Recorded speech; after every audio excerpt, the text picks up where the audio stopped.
Hey, Jesus is Lord. The Word works. Had a great revelation 35, 40 years ago, listening to another man preach. Mark chapter 5, Jairus had gone to Jesus. Now there's a multitude, just a multitude of people. Now what's a multitude? Bukus, more than you can count, thousands of people around Jesus. Read that in Mark chapter 5.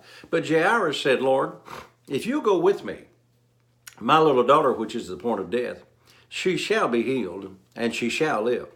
Jesus left the multitude to go with the one, watch, that had faith.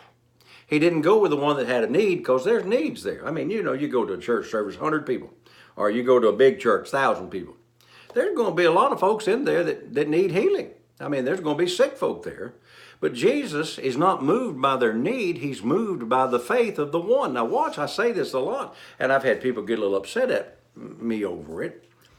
God's going to come meet my need because I have faith. God's going to leave the multitude. You may be sick, man. You may be, at the point of death. But God's not going to show up at your house, but he's going to show up at mine because I'm believing God that he shows up. Somebody says, well, your bills are paid. You got lots of money. Yeah, but I'm going to have a whole lot more because I'm believing the word for more, which says wealth and riches shall be in my house. Just like I got up this morning, I made this little cup of green tea here because I enjoy green tea. You may want your cup of coffee, and that's all right, or you may want a glass of orange juice. That's all right, but the choice is mine. Watch this, okay? So I'm going to enjoy what I want. Well, that's that way with God. The choice is yours. He set before you life and death, blessings and cursing. Then he said choose. So it's not based on your need. It's based on you going to him in faith. Well, I'm going to go ahead and do this. Had a fellow write me a letter, says, what about John the Baptist? Didn't Jesus say that he was the greatest of all? He most certainly did. But Jesus went on to say there in Matthew chapter 10, I believe, or either chapter 11, verse 11, he said, there's none greater than John the Baptist of anybody that was born. Yet, he that is least in the kingdom is greater than he. So watch this now. Watch. John the Baptist was a great man, forerunner of Jesus, prophet of God, tremendous man. Well, didn't he have enough faith to live? Well, probably. But he said the wrong thing. Listen, I don't care how much you want it. If your mouth doesn't start saying it, you're never going to have it. So you're going to have to get in line with the word and say what you believe rather than what, it looks like. You see, Peter made this statement, he must increase and I must decrease. Well, he did. He got exactly what he said. He decreased and healing didn't come. Well, now, how about the difference in Peter on the water? He's out there sinking. Now, he got out of the boat a little bit too early. See, Jesus came to him and they were in fear. And Peter said, Lord, if that's you, bid me come. Well, Jesus couldn't say, well, it ain't me. So it wasn't perfectly timed as the will of God for Peter to be out on the water. But once he's out there, standing on the word. Now watch.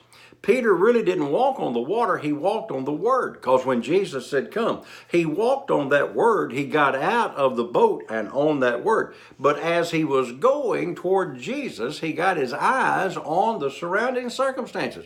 I mean, the winds is boisterous. The waves are huge. And what Peter did was he got off of the word come and got being moved by all of the circumstances and beginning to sink. Now, I like this. I got to just teach it. He didn't just go flip, whoop, all over. I got my grandchildren here today. You might hear one in the background. But listen, I live on a lake, blessed. I can go out there and jump off of the dock, and I don't beginning to sink, man. I go right then. But beginning to sink. See, when you start getting off of the word, you begin to get away from the word. You begin to have problems come into your life. But Peter was smart enough to say, Lord, save me. Now, we don't know if he got waist deep. We don't know if he got, up to his neck. We don't know how far he got down. But when he began to realize, I've got a problem here, he said, Lord, save me. And Jesus reached down his hand and lifted him up, and they walked back to the boat together on the word, not the sea. And once he got him in the boat, watch this. He didn't say, Peter, I care for you. Peter, I'm moved by your need. He said, wherefore didst thou doubt, and why is it that you had no faith? And he taught them the example of faith. Well, the same person that asked me about that also asked me, what about Stephen? Wasn't he a martyr? Not really. See, Stephen got what he said. I know that's strong. But when they came out to stone Stephen, as they had the rocks in their hands, they were not actually stoning him. Go read that over there in the book of Acts. They were about to stone him to death, but Stephen did something. I get excited over this. We're talking about emotions, okay?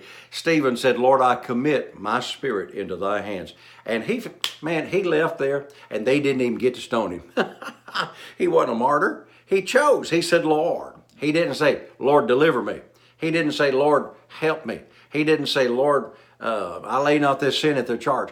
What he said was, I commit my spirit into thy hands, and there he went, fell over, his body fell over, and they didn't even get to stone him because he had what he said. So it wasn't that God didn't deliver him. God did for him exactly what he said. God did for Peter exactly what he said. When Peter said, Lord, save me, he did for John the Baptist exactly what he said when he said he must increase and I must decrease.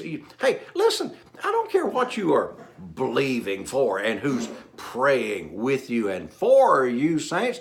What you're going to have to realize is you're snared by your words, and your words is going to take you there one way or the other. I could tell you some pretty big stories, but faith doesn't come by hearing my big stories. Faith comes by hearing by the word, and I got to go. I believe I can be on 30 minutes a day all over the world, because the world needs to know that God's love is not contingent upon your need or your emotions. It's only contingent on the Word of God, and faith only comes one way, and that's by hearing the Word of God. Got to go, saints. Have a great day. I'll see you tomorrow. Until I do, remember, hey, Jesus is Lord.